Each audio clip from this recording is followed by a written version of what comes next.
Hi guys, welcome back to my channel. My name is Kanupriya. Thank you so much for sticking around.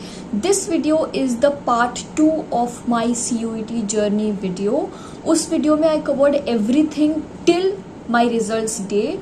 इस video में I am going to include everything from my result, what did happen on that day exactly, what happened when the seat allocation started, and everything around it. I guess this video is going to be a little personal, so I hope you guys enjoy this video. I hope you learn from my experiences because इस video के and में मैंने बहुत ही ज़्यादा जो realizations है मेरी, जो काफ़ी इंट्रोस्पेक्शन के बाद आई थी मुझे, वो सारा इंक्लूड किया है. And I have told you everything, every feeling and emotion that I felt during those times. So I hope you enjoyed this video, and if you do, please don't forget to give this video a huge thumbs up. It really means a lot. Please comment down what was the favorite part of yours in this video. So without any further ado, let's go. If you feel my experience and find it relatable, please don't forget to give this video a huge thumbs up. Take care of yourselves and don't lose heart, okay? Okay, so 21st July was the day जब results announce हुए, and 19 July is my birthday. My birthday was over, thankfully. 21st जुलाई को रात में I guess it was 11 और 12 जब results आए, मुझे मेरी फ्रेंड का मैसेज आया कि रिजल्ट्स आ गए हैं. My hands were trembling, I was shaking, my feet was shivering, और मुझे लग रहा था कि मुझे ये रिजल्ट ओपन ही नहीं करना है. Was so afraid, but anyways I checked my results and मैंने वो अपने फ़ोन पे ओपन किया and tears started rolling down my face, क्योंकि वो marks were not bad but they were not satisfactory. They were not at all bad. Let me also tell you this, मैं academically बहुत ज़्यादा weak नहीं हूँ. I asked few friends of mine कि उनके marks कैसे रहे, and comparatively I got the highest marks from all of them. So my marks were not bad, but they were not satisfactory enough to get admission in universities like DU and JNU. So of course I was disheartened, बहुत ही ज़्यादा disheartened, and I had no friends to call at that point of time. And also I need to mention this, जब मैं ये चीज़ें अपने videos में बोलती हूँ that I am alone or I don't have friends to share or things like that, तो मेरे friends बहुत judged और बहुत ही offended feel करते हैं. But let me tell you this, I can't tell this thing to my friends in the sense that I don't reach out to people when I'm sad or upset or disappointed. I don't reach out to people. And इसमें जो मेरे सामने है, जो definitely मेरा pain share कर सकते हैं, इसमें उनकी कोई गलती नहीं. इसमें this is my thing. If I am not feeling okay, I am upset or disappointed, I will detach myself from people. There is nothing to be offended here. I don't reach out to people. That is my situation. That is my thing. तो उस time भी रात के 12 बज रहे थे. I had no one to go to. I made a few calls, but I couldn't make the conversation with that person. तो I cried. मेरे फैमिली मेम्बर्स दूसरे रूम में सो रहे थे and I didn't know what to do at that point of time. मैं जा भी नहीं सकती थी, मुझे नींद भी नहीं आ रही थी कि मैं सोऊं, मैं फ़ोन नहीं देख सकती थी, मैं अपना result, I couldn't look at my result any more. I wasn't able to do anything. I was numb. ठीक है, 21st जुलाई. उसके बाद I went to bed crying. I got up next day and you won't believe, मैं पापा को तो बताने की मेरे अंदर वो ही नहीं थी. I couldn't tell my father my marks, but मैं मम्मी के पास गई और जाने से पहले I cried in the bathroom कि मैं उनसे जब बताऊँ अपना रिजल्ट तो उनके सामने मैं रोऊँ ना, उनके सामने मैं वीक ना पढ़ूँ. तो I told her and I also told her what was the situation with me really, क्योंकि मेरे मार्क्स उतने ख़राब नहीं थे. But I eight that point I got an idea कि मुझे एडमिशन में प्रॉब्लम हो सकती है. ठीक है, and I was disheartened. Now when I'm making this video, it may seem to you that I'm chill about it and everything is settled in my life. That is why I'm making a video about it, right? It has took me a very long time to get over this, and it had taken a toll on my mental peace for sure. I told my mother my marks and she was okay with it, क्योंकि मैंने उनको सारी चीज़ें समझा दी थी. She was okay. Obviously the only option I was left with was to look forward कि अब seat allocation systems आएंगी, अब मेरिट लिस्ट आएंगी, मेरा होता है कहीं नहीं होता है. I had to look forward in life, right. मैं रिजल्ट को लेके बैठे नहीं रह सकती थी क्योंकि उसका कुछ यूज नहीं था. एक बार सीट एलोकेशन प्रोसेस स्टार्ट हो जाता उसके बाद मैं देखती कि मेरा कहीं एडमिशन हो रहा है कि नहीं. So all these things happened on 21st July and after that. Now 17th August we directly jump to that. उसके बीच में मैं काफ़ी नॉर्मल हो गई थी, भूल गई थी चीज़ें. मुझे याद था कि 17th अगस्त को फर्स्ट सीट एलोकेशन लिस्ट आने वाली है, बट मतलब होता time heals things inside you. तो मेरे अंदर धीरे धीरे थोड़ा स्ट्रेंथ गैदर होना शुरू हो गई थी कि नहीं मेरा हो जाएगा हो जाएगा. जब मैंने अपने फ्रेंड से बात की और सबके मार्क्स कम हैं तो मुझे लगा कि सबका ही वैसा है तो हो जाएगा. It was stupid of me to think that, but anyways. So 17th August was the date जब सबसे पहली मेरिट लिस्ट आई and seat allocation system start हुआ. मुझे याद है I was on the terrace and I open the link. I scrolled down and I clicked on check to view seat allocation. There was a link in which it was written view the seat allocation. I clicked on that. I scrolled down and there it was written no seat allocated. No seat allocated. I could not think of anything else at that point of time. I could not think of anything else. मैंने देखा और my heartbeat started racing up and I called my friend. I cried for straight 1 hour. मेरा क्या होगा? I had no idea as to where to go in my life right now. अभी आगे जो मुझसे सीनियर्स हैं या अभी भी अगर when I look back मुझे थोड़ी सी मुझे थोड़ा सा फनी भी फील होगा ऑफ दैट कनुप्रिया कि she is so weak to believe that just a result will decide कि उसकी लाइफ किस डायरेक्शन में जा रही है. Of course a result decides. For me it does. For me academic excellence is very very important. It is the most important thing in my life. तो I cried and cried and cried. I was just not ready to see that no seat allocated thing in my form. I was not ready to see that. It was 17th of August. मैं बहुत I was very very disheartened. उसके बाद से मेरा start हुआ.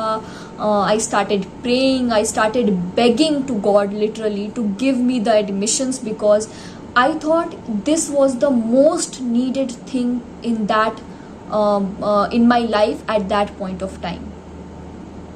मुझे लगा मुझे ये नहीं मिलेगा, मुझे कहीं एडमिशन नहीं मिलेगा, my life is over, I'm not going to study, I'm going to be sitting at home, I'm going to be doing nothing in my life. My future was blank. I did not talk to my friends after that for many days क्योंकि जब मुझसे कोई पूछ रहा था कि क्या हो रहा है, कैसा है, क्या कर रहे हो, I did not have even the answer of that कि मैं क्या कर रही हूँ क्योंकि मैं कुछ कर ही नहीं रही थी. मेरे पास कुछ करने को नहीं था. मैं जब अपना फ्यूचर इमेजिन कर रही थी ना उस पॉइंट ऑफ टाइम पे तो मुझे कुछ नहीं दिख रहा था. अपने फ्यूचर में कुछ भी नहीं दिख रहा था. बहुत बच्चे होते हैं जो डिसहार्टन नहीं होते हैं. दे थिंक ठीक है नहीं हुआ एडमिशन हम कोचिंग कर लेंगे. हमको एनीथिंग एल्स अगर ये चीज़ नहीं हुई तो मुझे कुछ समझ नहीं आ रहा था. कुछ भी समझ नहीं आ रहा था. काफ़ी दिनों तक मैंने किसी भी फ्रेंड से बात नहीं की क्योंकि मेरे पास कुछ भी एक्सप्लेन करने को नहीं था कि वाई आई एम अपसेट. मैं फिर से पूरा अपनी चीज़ें बताऊं कि नहीं हुआ ये वो. बहुत दिनों तक चला. 17 के बाद 25 अगस्त को सेकेंड लिस्ट आने वाली थी. ठीक है तो बहुत दिनों तक चला ये मेरा. I started praying. I use to go to my terrace and I use to beg God to give me a chance. मैं ये लाइन बोलती थी I want a chance to study this year. I want to study. और धीरे धीरे 17th हुआ, 18th हुआ, 19th, 20 August, 21, 22. On 22 अगस्त उस 22 की रात में I started looking for options कि अगर DU नहीं तो what else in my life could work right now. And I came across this another university which is in Delhi and I filled it form. Very miraculously the last date was on 23rd August. आप सोचो पता नहीं कैसे मुझे मैं options ढूंढ ही नहीं रही थी अपनी लाइफ में उसके अलावा, but I search for it and I got one, ठीक है। एंड मैंने उसका फॉर्म भर दिया, 23 को उसका फॉर्म बन गया, 25 को सेकेंड लिस्ट आनी थी of seat allocation, not of that university but the university that I was hoping for. वो 25 को अगेन लिस्ट आई, बट 25 तक ना मैंने अपने स्ट्रेंथ को बहुत ही ज़्यादा गैदर कर लिया था एंड आई न्यू कहीं ना कहीं कि नहीं होने वाला है इस बार भी। My marks are very less as compare to the people who are getting in the universities. Anyways I open 25 August को मैंने अपने सेकेंड लिस्ट खोली जिसमें मेरा नाम नहीं था, नो सीट एलोकेटेड। बहुत ज़्यादा अफेक्ट नहीं हुई मैं, टू बी वेरी ऑनेस्ट, 17 अगस्त के कंपैरेटिवली, बट हुई, फिर भी बहुत ज़्यादा हुई। और उसके बाद से मुझे फ़र्क मेरा धीरे धीरे कम होने लगा। मेरा फ़र्क कम होना कब शुरू हुआ, 28 अगस्त से पहले जिस यूनिवर्सिटी का मैंने फॉर्म भरा था उस पर वो शो करने लगा कि इस यूनिवर्सिटी की जो मेरिट लिस्ट है वो 28 अगस्त को आएगी। फिर से मैंने अपनी स्ट्रेंथ गैदर करना, अपना होप, अपना फेथ गैदर करना स्टार्ट कर दिया कि मे बी इस यूनिवर्सिटी में हो जाएगा। I gathered all my strength again. I hopefully waited for the result of the second university that I filled the form for. 28 अगस्त आया, I opened my form, I was calm, I don't know why, and मैंने पहली merit list खोली जिसमें देयर वॉज माई नेम in the very first merit list for archaeology, which was my second preferred subject. First was history, second was archaeology. और archaeology में मेरा admission shortlist हो गया. But you know what, at that point of time, I didn't want to take admissions.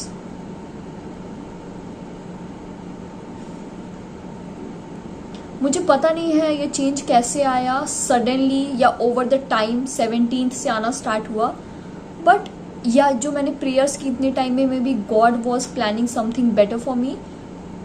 Suddenly I did not want to take admissions and I was over it. मैंने खोला, I saw that your form has been shortlisted for admissions. I did not give a damn, I closed that form and I was calm, very calm, and I don't know why. And उस दिन से अभी तक I have planned few things for my life, लेकिन now I do not want to take admissions. और I cannot make you understand also right now that ये change कैसे आया, क्योंकि ना 17 अगस्त को अगर कोई मुझसे मिला होता, किसी ने मुझसे बात की होती, and 28 अगस्त को किसी ने मुझसे बात की होती, there was a huge difference in my personality. 17th अगस्त को अगर कोई मुझसे मिला होता, he would have seen me crying, begging and howling, and मतलब उस point of time पे all I wanted in my life was a admission in a post graduation degree. All I wanted. I told this so many times to God कि मुझे इसके आगे अपनी life में किसी चीज़ के लिए हेल्प नहीं चाहिए. I would do all by myself, everything by myself. This is the only thing that I need help from you. I need a miracle to happen. I want myself to get admitted in a college or university. And on 28 August, this was not what I wanted from my life anymore. And I don't know how this happened.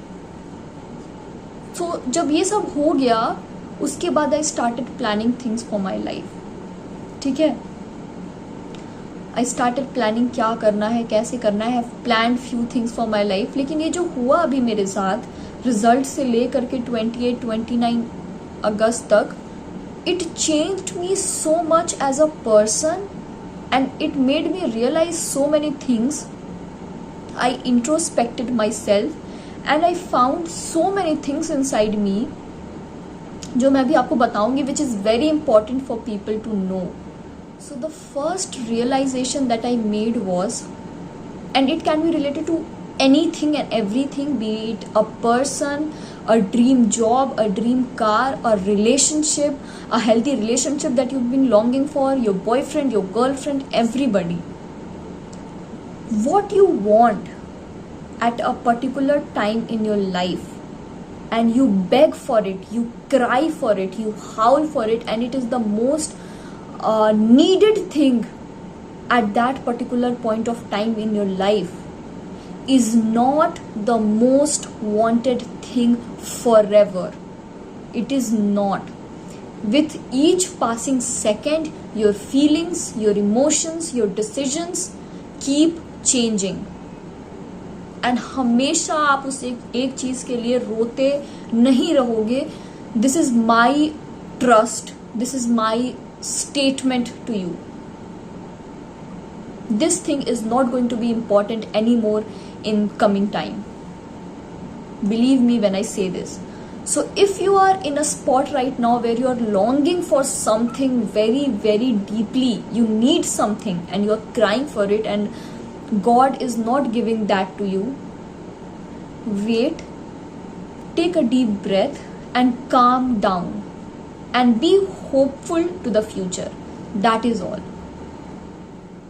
Second thing that I realized was God always opens a better door for you. Always, always. I know it is very hard to believe. जो 17 अगस्त वाली कनुप्रिया थी, अगर मैं उसको भी ये बात बोलूँ तो उसको ये लेक्चर लगेगा, ये फालतू की बातें लगेंगी, ये बुकिश नॉलेज लगेगा या इंस्टाग्राम का कैप्शन लगेगा. But believe me, God has opened a beautiful door for you. You cannot see that door right now because your vision is blurred, because you have tears in your eyes, literally, right? You cannot see what bigger things you deserve in your life. आप कुछ इतना छोटा सा चाहते हो अपनी life में, and God has kept such a big He has made a beautiful garden for you. You are longing for that one rose. So babies, relax and calm down. Okay? मुझे बहुत ज़्यादा याद आ रही है, मैंने जाकिर खान का एक इंटरव्यू देखा था. उसमें उन्होंने कहा था कि ये इंसान, ये जॉब, ये जो भी चीज़ है जिसको आपको लग रहा है कि ये नहीं रहेगा तो मेरी लाइफ में कुछ भी नहीं हो पाएगा, मुझे ये एडमिशन चाहिए राइट नाउ, मुझे ये कॉलेज चाहिए राइट नाउ. रुको यार. Just wait and watch how your fate unfolds in the best manner. Just wait. Everything is planned for you. कुछ चीज़ें जो आपके प्लान के अकॉर्डिंग नहीं चल रही हैं, वो गॉड के प्लान के अकॉर्डिंग चल रही हैं. And God has planned things for you in the best possible ways. So to all the people who are in a tough spot right now, who think अगर मुझे लाइफ में ये चीज़ नहीं हो रही अभी मेरी लाइफ में तो I can not live without it, क्या उनको आगे का कुछ नहीं दिख रहा है, they can't imagine their future without that one person, one job, one car, one admission, one college. Wait,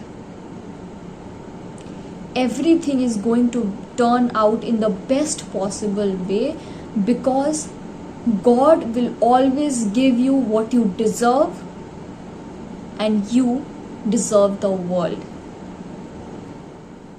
बहुत ज़्यादा लेक्चर है ये, बहुत ज़्यादा I can not find that one particular word for this, but ये बहुत ज़्यादा ज्ञान की बातें लग रही होंगी, I understand, but this is what I have experienced and I have realised. कुछ भी अच्छा बुरा बहुत टाइम तक लाइफ में नहीं चलेगा. किसी चीज़ से आप परेशान हो वो आपको फॉरएवर परेशान नहीं करेगी. कोई चीज़ अच्छी लग रही है, ज़रूरी नहीं है वो चीज़ फॉरएवर आपके साथ रहे. So what do?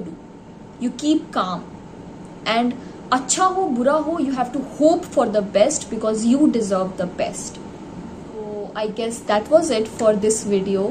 I hope you find my experience relatable and you find me experienced enough to teach you few things.